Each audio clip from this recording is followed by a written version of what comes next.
O secretário de Defesa dos Estados Unidos, Pete Hegseth, afirmou que o ataque ao Irã não teve como objetivo derrubar o regime dos ayatolás, que controla o país desde 1979. Segundo ele, o presidente Trump foi claro. A missão era acabar com a capacidade nuclear dos iranianos e evitar que o país tenha uma bomba atômica. O secretário ressaltou que o plano foi bem sucedido. No entanto, Trump sugeriu uma possível mudança de regime no Irã em uma mensagem publicada nas redes sociais. No texto, ele utilizou o slogan MIGA, Make Iran Great Again, em referência ao tradicional Make America Great Again. Abre aspas, não é politicamente correto usar o termo mudança de regime, mas se o atual regime iraniano não é capaz de tornar o Irã grande novamente, por que não haveria uma mudança de regime? Miga, fecha aspas, para o presidente Donald Trump. Ana, eu quero ouvi-la porque, de início, o presidente Trump veio a público dizer que o objetivo da entrada dos Estados Unidos nesse conflito era bastante claro, destruir o programa nuclear do Irã, mas, na sequência, trouxe aí essa declaração. O presidente Trump vem a público dizer que haveria uma possibilidade, uma abertura, uma janela de oportunidade para derrubar o regime dos ayatolás no Irã, Ana? Não, Paula, não vindo dos Estados Unidos. Isso foi explicado em maiores detalhes pela porta-voz da Casa Branca hoje, a Caroline Leavitt. Quando eu vi esse tweet, eu imaginei que ele estaria falando exatamente o que ela explicou hoje, mas um chamado para o povo iraniano de que, olha, como o Pioto disse, as mulheres no Irã, o que as pessoas vivem no Irã, basta você olhar as imagens, né, em vídeo, fotos do Irã antes de 1979 e do Irã depois de 1979, depois da Revolução dos Ayatolás. Portanto, isso foi o que disse a porta-voz da Casa Branca, e porque os americanos não querem, de fato, principalmente a base que elegeu Donald Trump, não quer que os Estados Unidos entrem em outra guerra. Apoiam, sim, essas ações pontuais, essas ações sem boots on the ground, sem os soldados ali na região, mas não querem outra guerra. Isso é fato e ele sabe disso. Agora, o que também os democratas estão tentando fazer essa semana, Paula, já iniciando, né, essa semana desde os ataques da Operação Martelo da Meia-Noite, já começaram a articular, é um pedido de impeachment do presidente americano, porque ele teria desrespeitado a Constituição e autorizando esses ataques sem a aprovação do Congresso. Vejam bem, nós precisamos separar o que era entrar numa guerra oficialmente, isso sim, você precisa da aprovação do Congresso, tanto que até Pearl Harbor, na Segunda Guerra Mundial, até 7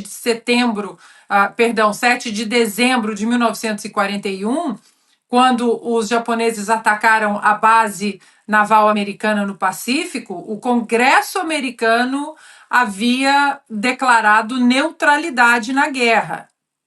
Winston Churchill cansou de pedir ajuda para o FDR, então o presidente Roosevelt, e o presidente Roosevelt disse: eu não posso entrar numa guerra porque o Congresso já declarou, já fez a declaração oficial do governo de neutralidade, tanto que para entrar, mesmo com o Congresso dizendo que estaria neutro na Segunda Guerra Mundial, e veio o ataque a Pearl Harbor, mesmo com o ataque, houve aprovação do Congresso. Isso é uma coisa. Agora, ataques pontuais, missões pontuais como essa, é uma hipocrisia danada dos democratas, porque o Barack Obama foi o campeão desses ataques pontuais, simplesmente obedecendo à inteligência, obedecendo o Pentágono, o Ministério da Defesa.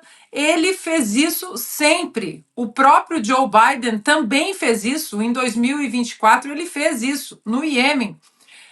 Então, há agora essa movimentação de querer pedir o impeachment do presidente Donald Trump. Claro que isso não vai para frente, porque até agora os republicanos têm a maioria na casa, têm a maioria no Senado, e isso não vai para lugar algum.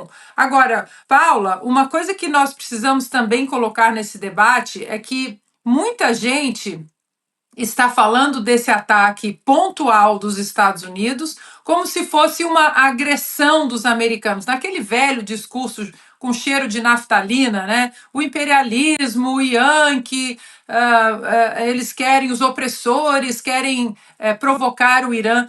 Nós estamos falando de 40 anos de matança dos iranianos através das suas proxy, né, dos seus grupos por procuração, Houthis, Hamas, Hezbollah e outras células pelo mundo, a americanos. Hoje eu estava vendo uma entrevista de um general aposentado brilhante que explica muito bem todos os contextos de guerra, o general Jack Keane, e ele relembrando que em 1983 isso para começar já. Primeiro que em 1979 ainda, quem não lembra,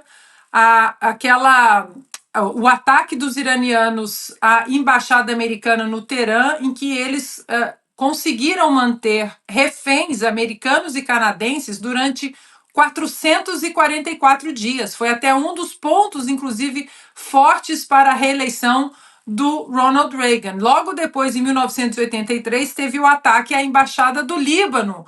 Ou seja, nós estamos falando de um histórico de décadas de agressão desse regime dos ayatolás aos americanos e aos pilares que sustentam a civilização ocidental, principalmente o pilar da liberdade, o pilar de todas essas questões que sustentam a civilização ocidental, que sustentam o aparato militar que hoje é o americano. Os americanos são o xerife do mundo, com todos os seus porta-aviões e todo o seu aparato militar espalhado pelo mundo para manter a paz. Porque se não for assim, paz através da força, outro slogan também de Ronald Reagan, usado por Donald Trump,